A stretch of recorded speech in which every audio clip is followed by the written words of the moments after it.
بسم الله الرحمن الرحيم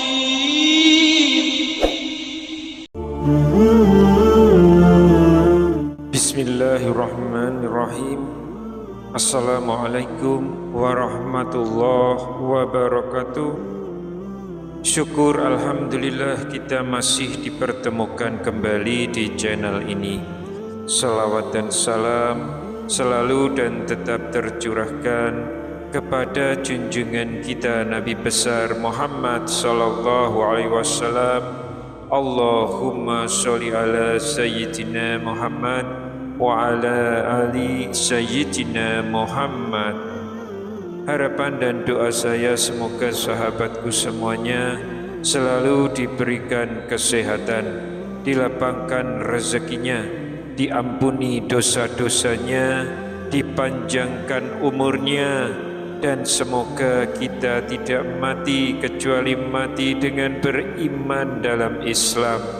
Dan sempatkanlah menuliskan sholawat di kolom komentar, insyaallah akan menjadi bukti cinta kita kepada Rasulullah Muhammad sallallahu alaihi wasallam.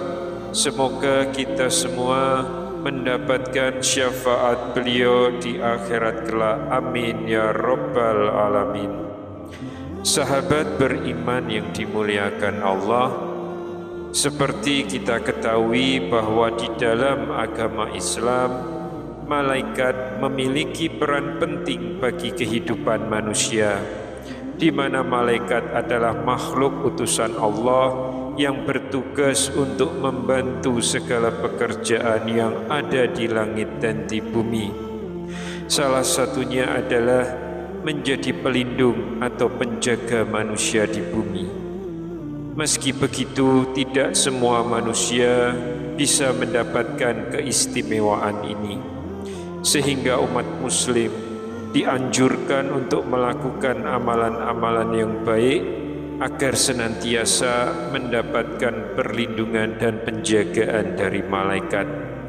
Lantas amalan seperti apakah yang bisa kita kerjakan agar orang yang mengamalkannya bisa hidup dengan disertai malaikat? Untuk menjawab pertanyaan ini, maka kita bisa mengacu kepada hadis Muslim nomor 2010 yang menjelaskan, tidak ada kaum yang berkumpul di rumah-rumah Allah lalu mereka bertilawah Al-Quran, melainkan jika mereka berkumpul dan bertilawah, mereka akan diliputi oleh rahmat, diturunkan ketenangan kepada mereka, dan malaikat ikut berebut di sampingnya, serta Allah menyanjung-nyanjung mereka di hadapan makhluk-makhluk yang ada di sisinya. Berdasarkan hadis tersebut, maka yang pertama, jika kita ingin disertai malaikat dalam beraktivitas dimanapun dan kapanpun, jadikan tempat itu sebagai tempat tilawah Al-Quran. Yang dimaksud dengan tilawah Al-Quran ini bukan sekedar membaca Al-Quran. Tilawah Al-Quran ini adalah membaca Al-Quran dengan memahami isi dan tafsirnya, lalu mengamalkan perintah dan menjauhi larangan di dalamnya. Oleh karena itu, sifat tilawah yang dilakukan oleh Nabi dan para sahabatnya tidak banyak ayat, namun hanya sekitar 5 ayat dengan mendalami makna dan mengamalkannya. Sahabat beriman yang dimuliakan Allah, akan sangat baik sekali jika rumah kita dijadikan sebagai tempat tilawah Al-Quran. Lalu ketika kita ingin pergi ke tempat lain, maka kunjungilah tempat-tempat yang di situ ada tilawah Al-Qurannya. Sejatinya tilawah Al-Quran bisa dilakukan di mana saja, apakah itu di rumah, di jalan, di dalam kendaraan, di pasar, di kantor, atau di kebun sekalipun, dengan syarat lakukan wudu terlebih dahulu dan memakai pakaian yang suci.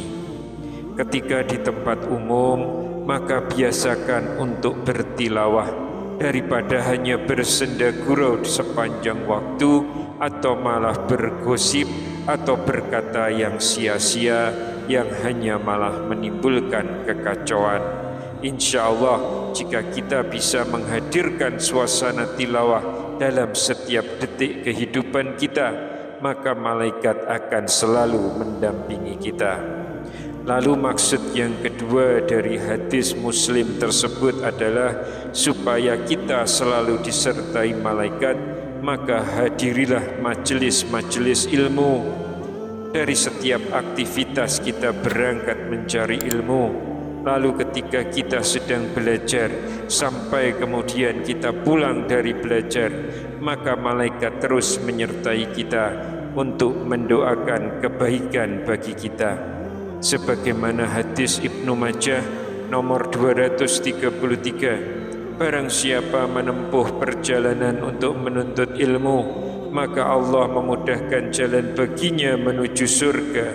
Sesungguhnya malaikat benar-benar membentangkan sayap-sayapnya di atas orang yang menuntut ilmu karena ridho terhadapnya. Sahabat beriman yang dimuliakan Allah, orang yang menuntut ilmu dengan benar, maka dirinya akan terjaga. Ketika memulai keluar rumah, dirinya akan berdoa, pandangannya tidak sia-sia dan perkataannya dijaga. Lalu di majelis taklim pun dirinya terjaga sampai pulang kembali ke rumah. Adapun ridho malaikat terhadap para penuntut ilmu memiliki dua arti, yaitu mengaminkan doanya dan memintakan ampun untuknya. Mereka yang keluar rumah untuk berhijrah guna menuntut ilmu, lalu di jalan menemui ajalnya, maka Allah menuliskan pahala untuknya secara sempurna, walaupun mereka belum sempat sampai ke tempat menuntut ilmu. Allah berfirman dalam Quran surat An-Nisa ayat yang ke-100, dan barang siapa berhijrah di jalan Allah, niscaya mereka akan mendapatkan di bumi ini tempat hijrah yang luas dan rezeki yang banyak. Barang siapa keluar dari rumahnya dengan maksud berhijrah karena Allah dan Rasulnya, kemudian kematian menimpanya sebelum sampai ke tempat yang dituju, maka sungguh pahalanya telah ditetapkan di sisi Allah, dan Allah Maha Pengampun, Maha Penyayang. Wallahu a'lam bishawab. Demikian yang bisa saya sampaikan di kesempatan kali ini. Semoga dapat memberi manfaat untuk kita semua. Amin ya rabbal alamin. Wassalamualaikum warahmatullahi wabarakatuh.